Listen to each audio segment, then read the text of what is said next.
Bonjour, j'espère que vous allez bien aujourd'hui. Ce matin, j'aimerais regarder avec vous ce texte de Matthieu chapitre 6, versets 1 à 6 et de versets 16 à 18. Dans ce texte, Jésus nous dit l'importance de la discrétion. Il nous dit quand tu pries, rentre dans ta chambre et prie Dieu là-bas. Dans ta chambre, évidemment, vous dites ton cœur. Tu n'as pas besoin d'afficher devant tout le monde que tu es chrétien, en priant dans la rue, par exemple. Il nous dit aussi, quand tu jeûnes, il ne faut pas prendre un air abattu, comme si le monde vient de s'effondrer sur toi. Et il nous dit aussi, quand tu donnes quelque chose avec ta main droite, il ne faut pas que ta main gauche sache ce que tu viens de faire avec ta main droite. En tout ça, le message est le même. Il nous invite à la discrétion.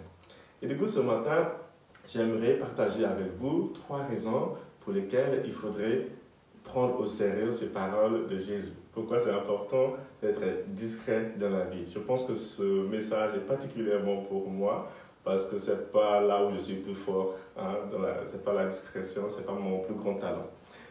La première raison, c'est ce que j'appelle l'exemple des bonbons.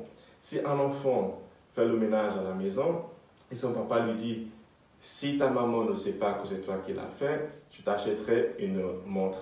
Mais si tu l'annonces à ta maman, je t'achèterai des bonbons. » Bon, un enfant sage, évidemment, va bien sûr garder ça pour lui afin d'avoir la montre parce que je considère qu'une montre a plus de valeur qu'un bonbon. Mais si l'enfant agit comme un enfant, il va croire peut-être que le bonbon est plus important que la montre.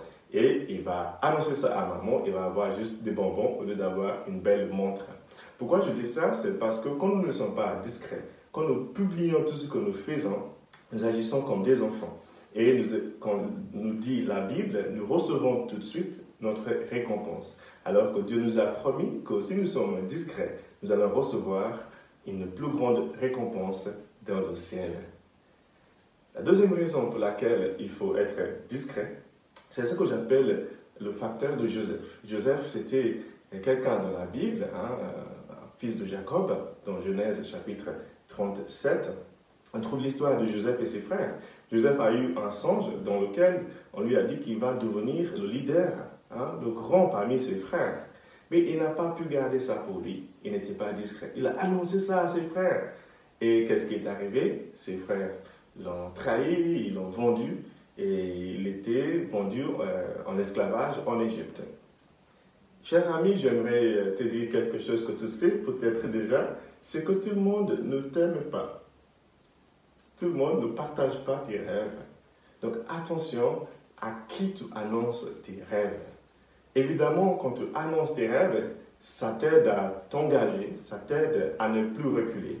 Quand il faut surtout annoncer ses rêves à certaines personnes. Mais attention à qui tu annonces tes rêves. Parce que si tu annonces tes rêves aux mauvaises personnes comme Joseph, tu vas finir par être trahi, par être découragé, ou même, j'espère, que tu ne seras pas vendu. La troisième raison pour laquelle il faut être discret, c'est ce que j'appelle l'élément ou le facteur de la surprise.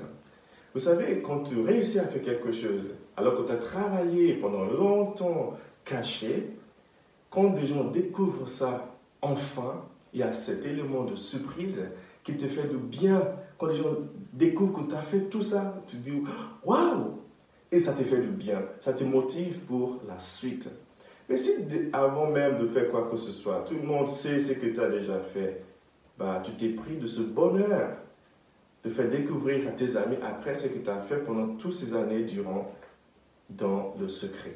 Les Français, vous le savez bien, vous disent, c'est vous qui dites vivez caché, vivez heureux. Vivre caché, vivre heureux. Voyez? C'est exactement à ça que le Seigneur nous invite ce matin, en nous rappelant que c'est important de ne pas toujours tout dévoiler sur nous et surtout pas devant tout le monde. Et surtout, il ne faut pas se priver de ce bonheur de faire découvrir aux autres les choses sur lesquelles nous avons travaillé pendant des années en cachette. Des belles choses, bien sûr. J'espère que le Seigneur veillera sur vous aujourd'hui. Et je prie pour vous, celles et ceux qui sont malades, que le Seigneur vous guérisse et qu'il vous bénisse abondamment. Je exprime mes condoléances à celles et ceux qui ont perdu un être proche récemment, et particulièrement là, je pense à la famille d'une de mes amies qui s'appelle Fabienne. Que Dieu vous donne du réconfort et qu'il vous garde et qu'il vous bénisse. Je partage entièrement votre tristesse. Que l'amour du Seigneur soit toujours avec vous, celui qui est le Père, le Fils et le Saint-Esprit. Amen.